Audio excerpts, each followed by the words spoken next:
भारत में चल रहे किसानों के आंदोलन पर अब कनाडा के प्रधानमंत्री ने फिर अपनी बात रखी है। कनाडा के प्रधानमंत्री ने कहा है कि कनाडा दुनिया भर में कहीं भी शांतिपूर्ण विरोध के अधिकार के लिए हमेशा खड़ा है। इससे पहले मंगलवार को विदेश मंत्रालय ने कनाडियाई नेताओं के बयान पर कड़ी टिप्पणी की थी और भारत ने अपना ऐतराज जताया था।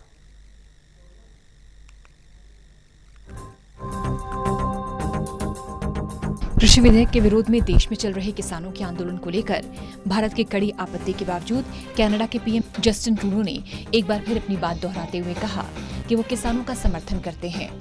उन्होंने भारत में आंदोलन कर रहे किसानों का साथ देते हुए कहा कि शांतिपूर्ण विरोध के अधिकारों की रक्षा के लिए कनाडा हमेशा साथ रहेगा, फिर चाहे वो किसी भी देश में क्यों न हो। इसके बाद ही उन्होंने स्थिति पर चिंता भी जाहिर की। इससे पहले भारत ने शुक्रवार को कनाडा के उच्चायुक्त नादिर पटेल को तलब किया था। उनसे कहा था कि किसानों के आंदोलन के संबंध में कनाडाई पीएम जस्टिन ट्रूडो और वहां के कुछ अन्य नेताओं की टिप्पणी देश के आंतरिक मामलों में एक अस्वीकार्य हस्तक्षेप के समान है। विदेश मंत्रालय ने कहा कि इससे द्विपक्षीय संबंधों को गंभीर क्षति पहुंचेगी। बीते मंगलवार को विदेश मंत्रालय ने कनाडाई नेताओं के बयानों पर कड़ी आपत्ति जाहिर की थी।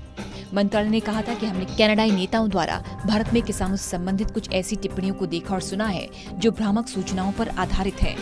इस तरह की टिप्पणियां अनुचित हैं, खासकर जब वो एक लोकतांत्रिक देश के आंतरिक मामलों में संबंधित हों।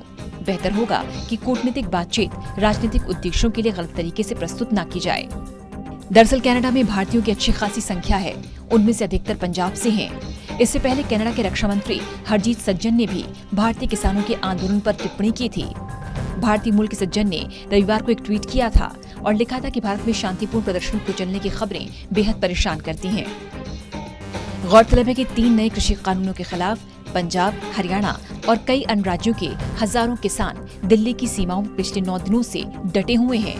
प्रदर्शन चल रहा है। इस मुद्दे पर किसानों और केंद्र के बीच बातचीत जारी है, लेकिन इस बातचीत की आंच न सिर्फ देश में बल्कि बाहर बैठे लोगों को भी जला रही है और प्रतिक्रियाएं लगातार आ रही हैं। National desk, total news.